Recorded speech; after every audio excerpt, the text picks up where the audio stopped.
Hello my dear students, good morning to all. Today's date is 25/8/2020. Subject Spoken English Class 2 to 3. My dear students, we are doing on the topic introducing oneself. हम लोग किस प्रकार से अपने आप को introduce करेंगे या फिर कोई पर्सन आपसे कुछ क्वेश्चन पूछे रिगार्डिंग योर इंट्रोडक्शन तो आप उसको किस प्रकार से रिप्लाई करेंगे, आप उसे क्या बोल के रिप्लाई करेंगे, उसके ऊपर आज हम लोग पढ़ेंगे. Right, we'll read how will introduce yourself or own self, or if someone asks you some questions about regarding your introduction, so what the answers will you say. We'll read on that. Okay, introduce yourself. In the last class we were reading about how to introduce yourself, your name. If someone asks your name, how you'll say your name, or about your country. But today we'll read about address, age and family. Okay, introduce yourself. That if someone asks you your address, like these are the questions. Where do you live? What's your address? So what you can say, I live in Jalpaiguri. My address is Pathkata Colony, Jalpaiguri, right? Or you can say, I live on Mahatma Gandhi Street. I live at Jalpaiguri. I spend most of my life in Jalpaiguri. I have lived in Jalpaiguri for or since 6 or 10 years. Okay, I grew up in Jalpaiguri.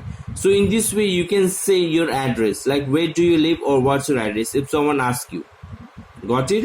Now about self introduction is if someone asks you about your age, okay, it's not good to ask someone's other age, senior than you. You can ask to the person who are about your age, you can ask them their age, but not the person who are almost senior to you. You should not ask their age. It's not a good manner. Okay, so if someone asks you your age, so how will say, how old are you? So you can say like, I am 7 years old. I am 7. I am over or almost or nearly 7. I am around your age. If the person is nearly about your age, you can say I am around your age, or I am in my early 20s or late 30s. Okay, so in this way you can see, or you can ask the person's age. Got it? Like now about your family, if someone asks your family, like how many people are there in your family, who do you live with whom do you live, do you have any siblings, so what answers you are going to give for these questions. The answers are like, there are 7 people in my family. If you have to give the number, then you can say there are 7 people in my family or 5 people in my family. They are like, you can say mother, father, sister, brother and aunt. Okay, there are dash number of us in family. There are 5 of us in my family.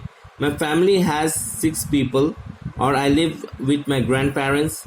I am the only child. I don't have any siblings. I have brothers, and I have 2 brothers and 3 sisters. You can say in this way. Okay, if someone asks you how many people are there in your family, you can give the answers for that. They're like, there are 7 people in my family. They are mother, father, sister, brother, uncle, aunt and me, myself. Okay, or you can say there are 7 of us in my family. My family has 7 people. Okay, if someone asks you who do you live with whom do you live, you can say I live with my parents, or I live with my grandparents. Okay, saying do you have any siblings, I am the only child, or you can say I don't have any siblings, I have 2 brothers and 1 sister. So in this way you can introduce yourself. There are certain questions which the people may ask you. For that there are certain answers which you can give it. Okay, which you can say. So I want you to practice this. Okay, it's nothing to learn or to memorize, it's just for practice. You can practice with your friends or with your family members or someone elder to you, so that you can be good at speaking English. Okay, so this is for today. Thank you class.